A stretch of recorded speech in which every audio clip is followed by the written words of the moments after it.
我地上什么？哎呀，呀，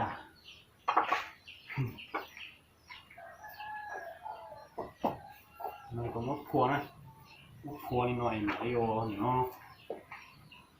มดถุงแค่นี้นะมันเป็นตะกานี่เหรอนะ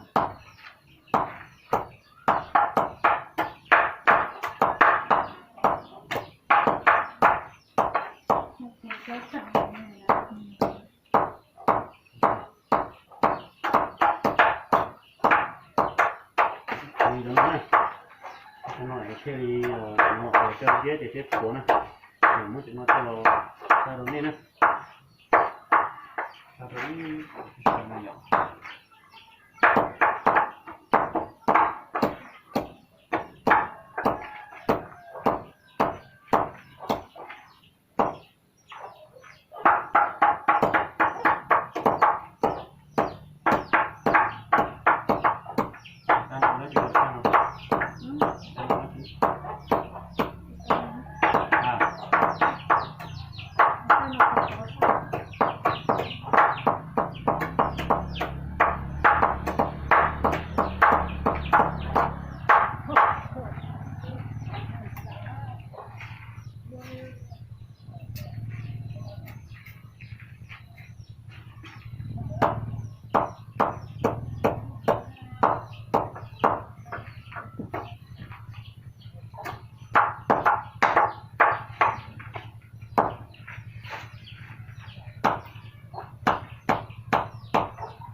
เอาอย่างนี้ต้มเอา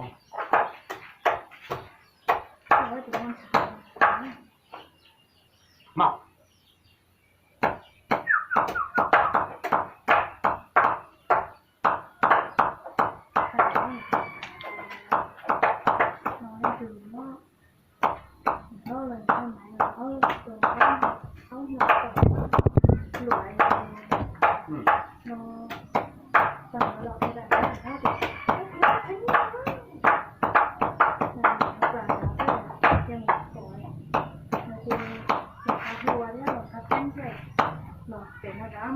nó lụt kia này áo sau anh thằng gì nó chạy tôi nó đã bị block nha nó có thằng thế là đúng rồi đó. Tôi sẽ chịu chưa